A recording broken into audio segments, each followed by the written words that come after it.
Hello, everyone, and happy last week of our course. Throughout this semester, we have been looking at various controversies in mental health law, ethics, and policy.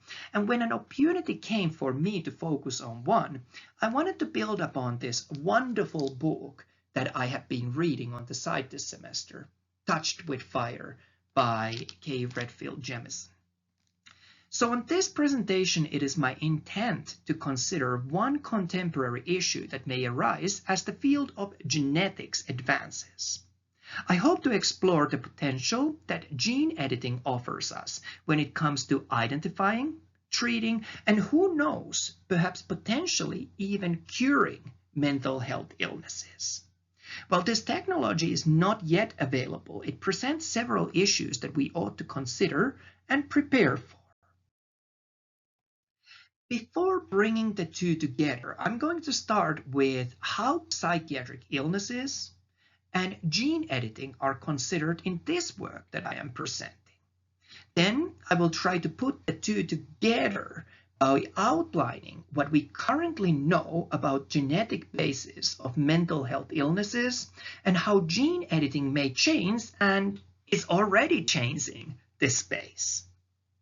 Bulk of the work that I am focusing on is centered around the ethical issues on both sides of the fence. I also want to be transparent about recognizing the limitations of the existing technology prior addressing some legislative and policy aspects relating to gene editing at large and how they apply especially to the field of mental health.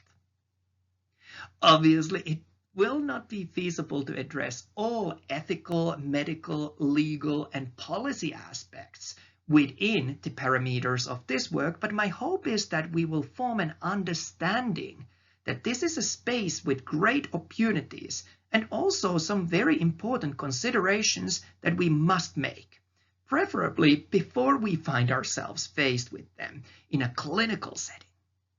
Finally, I hope to conclude with a take-home message for us professionals working within psychiatric patients. Psychiatric illnesses impact patients, but also, as we have seen, for example, with Peter Early's work, their families and loved ones. And then there is the whole societal scale of the impacts to consider. According to one source, Troutman and colleagues, more than half of the population in middle and high-income countries will actually experience at least one mental health disorder during their lifetime. Further, there are significant economical costs, and these do not just limit to the individual navigating mental health illness, but also larger societal scale. Let's talk about gene editing a little.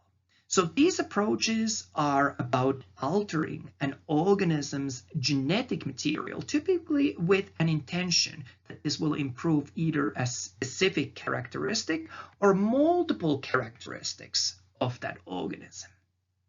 Of course, selective breeding itself is not anything new. We have used that for both crops and animals for well over 10,000 years. The first genome editing techniques were developed in the late 1900s to either insert, replace, or delete a DNA sequence. As more advanced genome editing technologies have emerged, addressing single genes have become more simple and more accurate. And obviously, this is the foundation for the fact that addressing genetic basis of many mental illnesses is something that we ought to think about, as it is likely going to be a possibility in the coming years. All of these advancements that we have seen in the field of genetics means that we have been able to confirm our previous observations. We have used, for example, for a long time, family trees to notice that there appears to be an inheritance pattern for certain psychiatric conditions. And more recently, twin studies have confirmed that some conditions are more likely and other conditions less likely to be inherited. We should though note that identifying genes that are responsible for mental health illnesses is challenging because we see complex interactions between genetic predisposition, physical and psychological environment, as well as due to the effects of other genes. One way how we have been able to get a lot of insight has been through genome-wide association studies. These help us to identify genetic risk variants, for example, for specific psychiatric disorders. And as we are able to identify these genes, we are one step closer to being able to focus our efforts on finding treatments, such as what can be potentially accomplished with gene editing techniques. Finally, I wanted to mention a few techniques. CRISPR is probably one of the, if not the most promising techniques for gene editing. It allows us to work on a single nucleotides in a very precise manner. Another gene editing approach that I find interesting is what is called as bridge editing. This is a particularly exciting option as it enables us to make even larger changes to the DNA than what is possible with CRISPR. So let's see where gene editing is currently as it is. Like I mentioned, these techniques hold a great potential for prevention, treatment, and who knows, even cure of illnesses that have a genetic basis. So there is definitely a lot to be excited about for what is yet to come. At the moment, the FDA has approved 4 such gene therapy products, with the treatment for sickle cell disease having been first of those, and that took place last year. So it is reasonable to expect that we are going to see a lot of movement in this space in the very near future. However, the biggest challenge that still remains is to do with the fact that psychiatric conditions are far more complex than what we can address with current techniques. What makes gene editing especially interesting for psychiatric applications is that there is potential that we can find more effective and perhaps less side effect causing options to the currently existing medicines and therapy approaches. Let's talk a little about the ethical issues with gene editing and mental health illness. These are really 2 sides to this discussion. First, if we think of the 4 core principles of bioethics, denying a patient from an access to these new treatments would actually go against the physician's duty. This is if the patient chooses to pursue a gene editing treatment, and these gene editing techniques are known to have a risk-benefit ratio that is in favor of such care. And of course, we want to make sure that the principle of justice also happens through ensuring that gene editing is accessible to all, not just for the few. So that gives us kind of the positive side of why we absolutely should pursue this path. But I think that there are also a lot of what we do not yet know, or what can present risks, or at least what deserves for us to have some considerations about. The first fact that I have highlighted here has to do with an idea that sometimes what we may view initially as a defective gene may turn out to have special benefits that we have not yet fully appreciated. And to bring an example from outside the mental health field, I think that the sickle cell disease is a particularly good example of this, as we now realize that this condition, which we long thought as having only all these negative consequences, has also protective function against malaria parasites. So we can ask whether the same could be the case for some of these genes when it comes to the mental health illnesses. Another thing to notice is that, of course, we know that not all of those individuals who carry a gene or genes for a particular disorder end up getting ill. So there is something more than just the genes at play here. I think that the physical and psychological environment may play a special role here. Then I think that it is also interesting to consider whether just studying genetic information might present a challenge. And what I mean by this has to do with the fact that if potential parents find that there is a greater risk for a certain condition, let's say a mental illness, that causes such a great distress that they deem that an abortion is a better option, well, in that case, I think it's fair to say that we can anticipate that there might be some pushback from certain groups. And I think that this is especially true now that we have moved to the era of Roe versus Wade post-ruling. There is some interesting literature out there which indicates that parents may now need to rely even more on early prenatal screenings. I also wanted to highlight here that perhaps we should consider individuals who are dealing with a mental illness as a particularly vulnerable population. And I think that we have seen many examples that we have not done particularly well in the past here, when we think of things like forced or coerced sterilizations, for example. So mentally ill people are already vulnerable, and gene editing techniques present some concerns here as well. Finally, the last point that I have here originates from an interesting article by Davids, who explores the fundamental concept of consent. If we are going to do gene editing that gets passed to the offspring, the rights of the offspring become especially relevant here. For example, I can easily imagine that the early human germline gene editing would require careful studies about the long-term impacts of these techniques. But what if the offspring is not interested in participating to such a study?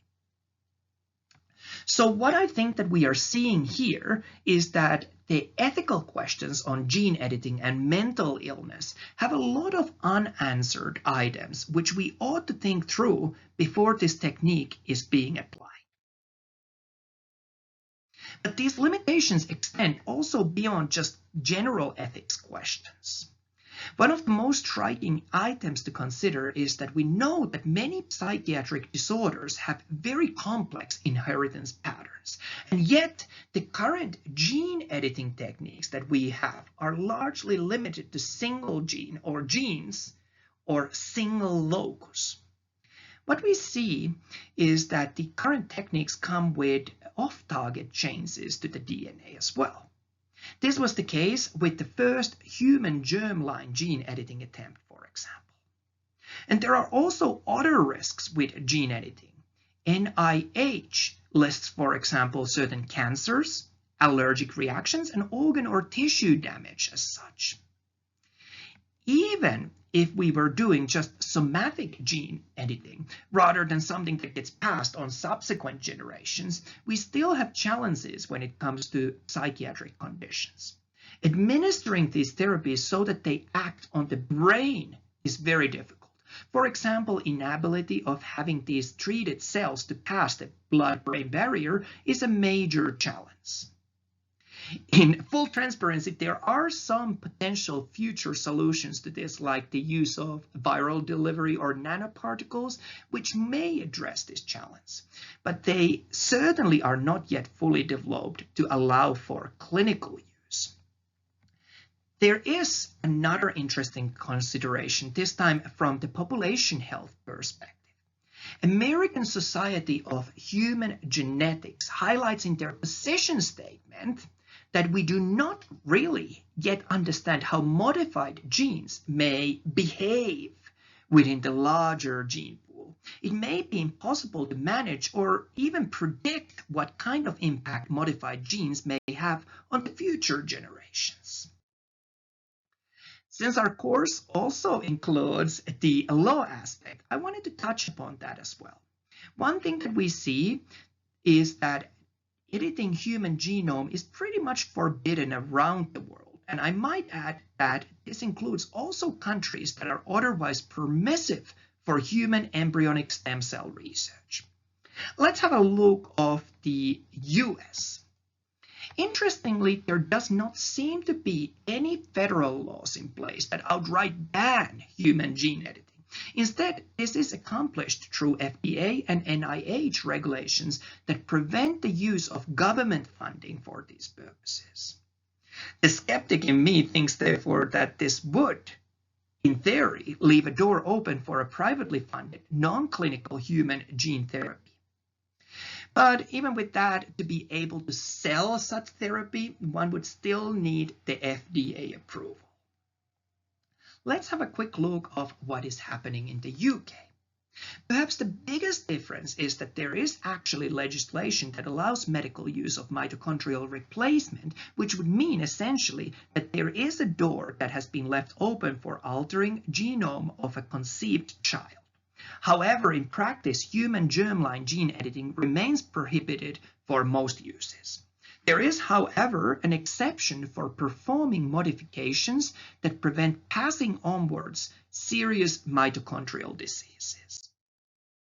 There was one more interesting scenario presented in the literature asking whether an offspring that suffers harm due to gene editing, may it be for psychiatric or for other uses, whether they could bring forward a suit towards a physician or even parents.